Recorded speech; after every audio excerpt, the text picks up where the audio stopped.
बताइए, दुख का मूल क्या है?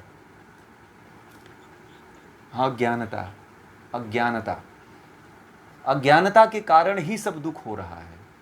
ठीक है, यदि ज्ञान हो जाएगा तो आप रोगी हो गए ही नहीं। भगवान श्री कृष्ण ने अर्जुन को सबसे पहले किसका ज्ञान दिया है? सांख्य और योग का। भगवान, अब बताइए, मैंने कल कहा था आप लोगों को कि युद्ध जैसी स्थिति बन गई है, वहां पे भगवान श्री कृष्ण अर्जुन को ज्ञान की बात दे रहे हैं। हम लोग होते तो कहते कि अरे ये पगला गया है श्री कृष्ण, ये यहाँ पे लड़ाई होने वाली है और ये ज्ञान बता रहा है, हमें ज्ञान सिखा रहा है। तो मूल जड़ क्या है? अज्ञानता है। अज्ञानता को दूर कर दो, आप रोग भी दूर हो जाता है। सारे रोग मानसिक होते हैं, कोई शारीरिक रोग नहीं होता है।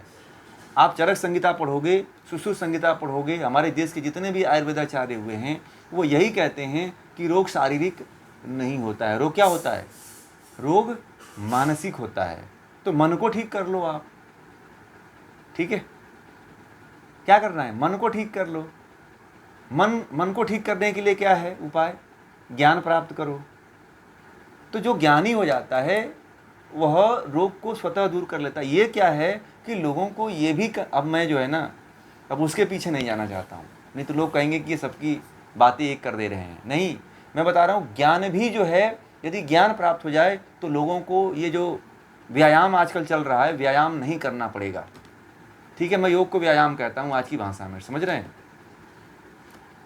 जो आसन आजकल कराए जाते हैं मैं उसको व्यायाम कहता हूँ। तो इसीलिए मैं कह रहा हूँ आपको कि ये जो व्यायाम होते हैं वह व्यायाम की ज़रूरत नहीं पड़ेगी यदि आपको ज्ञान हो जाएगा तो।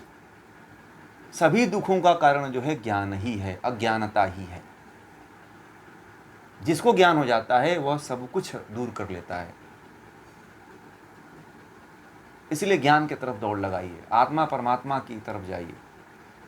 जो आत्मा को जान जाता है वो शरीर भाव में जीता ही नहीं है। फिर शरीर भाव में तो वही जीता है जो अभी एकदम जड़ बना हुआ है, जिसको कोई किसी भी तरह का ज्ञान नहीं है, वही शरीर भाव में जीता है।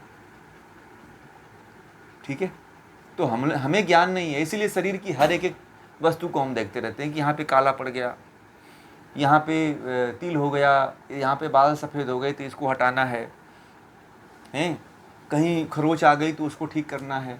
तो ये शरीर भाव में जीना हुआ। हर कार्य जो है शरीर के लिए करते हैं, शरीर के सुख के लिए मेहनत करते हैं, शरीर के सुख की प्राप्ति के लिए हर कार्य को करते हैं। तो ये शारीरिक भाव है। शरीर को ही सब कुछ जो मान लेता है यही शारीरिक भाव है। हम लोग शरीर भाव में ही जी रहे हैं। हम आत्म भाव में जीते तो हमें ये कष्ट दिखाई ही नहीं देते। आपने कई संतों के बारे में सुना होगा कि जब उनके ऑपरेशन महर्षि रमण के ऑपरेशन हो रहे थे तो उनको ऑपरेशन होता रहा, उनको कुछ पता ही नहीं चला कि मेरा ऑपरेशन भी हो गया। उनसे डॉक्टर ने पूछा आपको कुछ पता नहीं चला कि आपके साथ क्या? बोले कि नहीं, मैं शरीर भाव में जीता ही नहीं हूँ, मैं आत्म भाव में जीता हूँ, मैं शरीर के प्रति ध्यान ही नहीं दिया, आपने मेरे साथ क्या किया। ठीक है, ऐसे संत हुए हमारे देश में जिनके शरीर को काट दिया गया।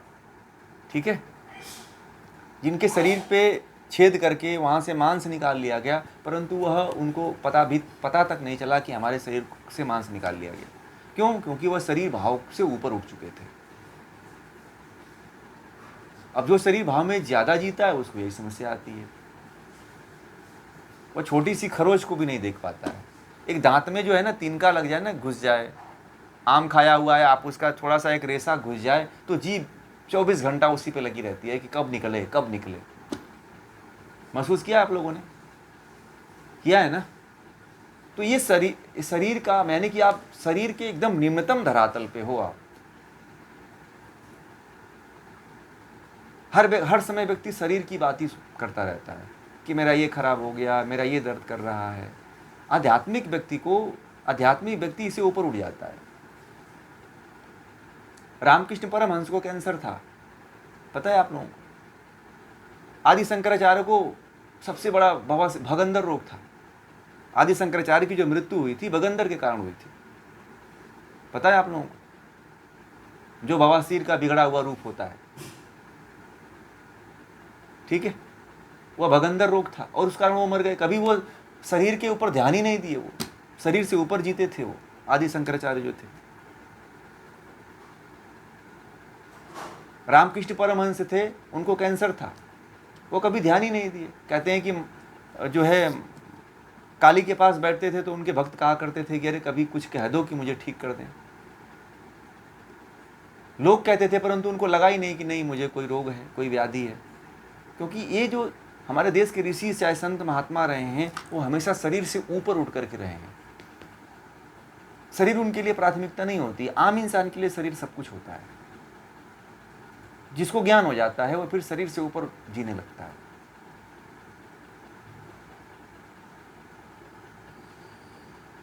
महावीर के साथ जो है, जब महावीर जब निकले थे तो उनको पत्थरों से लोग गालियां दे देते थे। कोई पत्थर फेंकता था, कोई अंडे फेंकता था, कोई पत्थर मारता था, कोई चाकू मारता था, कोई तलवार से काट देता था, परंतु महावीर के ऊपर कोई प्रभाव नहीं पड़ा।